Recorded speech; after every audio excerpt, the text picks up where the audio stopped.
Question number 5 देख लीजिए, यहाँ पे ABCD एक पैरेललोग्राम है। देख लीजिए यहाँ में फिगर में ड्रॉ किया हुआ है कि ABCD देख सकते हैं, ABC और D ये एक पैरेललोग्राम है।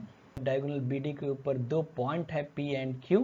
इस तरह का है कि यहाँ में DP का लेंथ और BQ का लेंथ, ये दोनों लेंथ सेम है। शो करना है, पहला क्वेश्चन है यहाँ पे, बहुत इंपॉर्टेंट क्वेश्चन है ये।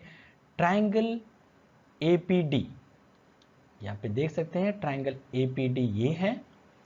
कॉन्ग्रेंट ट्राइंगल CQB, ये दोनों को कॉन्ग्रेंट शो करना है।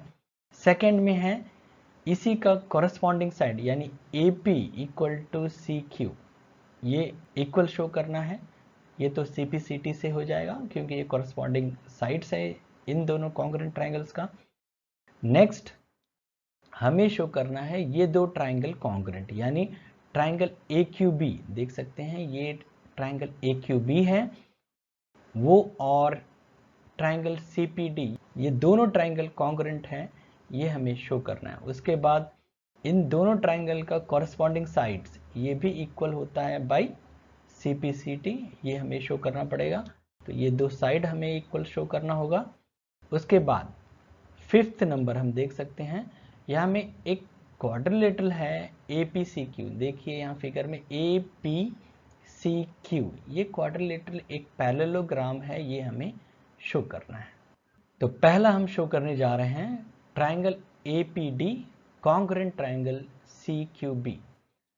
तो चलिए ये ट्राइंगल पहले हम ले लेते हैं। हमें APD यहाँ पर है और CQB ये ट्राइंगल है। इन दोनों में गिवन है कि यहाँ पे DP और ये BQ ये दोनों इक्वल है, तो उसे हम लिख लेंगे पहले DP equal to BQ, reason है गिवन।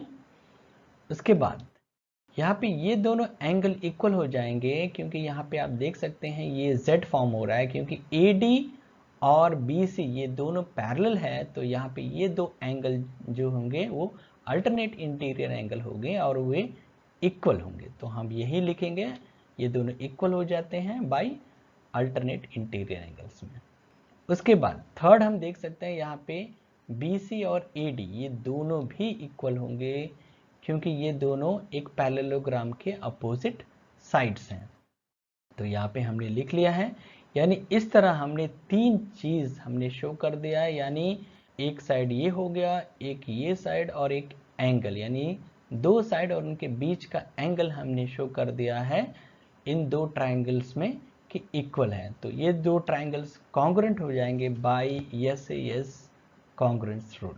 अब ये दो ट्राइंगल कॉन्ग्रुएंट हो चुके हैं तो इनके कॉरेस्पॉन्डिंग पार्ट्स इक्वल हो जाते हैं, यानी यहाँ पे हम लिख सकते हैं AP is equal to CQ by CPCT। तो हमने सेकंड क्वेश्चन भी शो कर दिया है। क्वेश्चन नंबर थर्ड, अब हमें क्वेश्चन नंबर थर्ड में दो ट्राइंगल्स को कॉन्ग्रुएंट शो करना है। तो यहाँ पे फिगर में देख सकते हैं हमने दो ट्राइंगल ले लिया है AQB और CPD। इन दो ट्राइंगल्स में जैसे हमने पहले भी देखा था कि उसमें भी ये दोनों साइड्स गिवन है कि इक्वल है, तो ये हम पहले इन दो ट्राइंगल्स का नाम लिखने के बाद इन दो साइड्स को इक्वल शो कर देंगे, रीजन होगा गिवन। उसके बाद यहाँ पे सेम यहाँ देख सकते हैं ये भी अल्टरनेट इंटीरियर एंगल्स है क्योंकि ये दोनों साइड जो है पैरेलल है, तो ये अल्टरनेट इंटीरियर एंगल्स इक्वल हो जाएंगे, तो रीजन लिखेंगे अल्टरनेट इंटीरियर एंगल्स। उसके बाद यहाँ पे ये दो साइड जो होंगे इक्वल होंगे क्योंकि ये दोनों अपोजिट साइड है एक पैरेललोग्राम का, तो AB equal to CD equal हो जाएंगे क्योंकि ये opposite sides of a parallelogram ABCD। इस तरह हमने दो साइड और उसके बीच का एंगल को इक्वल दो ट्राइंगल्स में शो कर दिया है, तो ये दो ट्राइंगल्स कॉन्ग्रुएंट हो जाएंगे बाय SAS रूल के द्वारा। अब ये दो ट्राइंगल्स कॉन्ग्रुएंट हो चुके हैं, इसीलिए इनके कॉरेस्पॉन्डिंग साइड्स भी इक्वल हो जाएंगे, तो हम यहाँ पे लिख सकते हैं AQ equal to CP, reason होगा CPCT। इस तरह हमने क्वेश्चन नंबर 4 भी शो कर दिया है, इसे हम इक्वेशन 2 मार्क कर लेंगे। अब क्वेश्चन नंबर 5 शो करेंगे।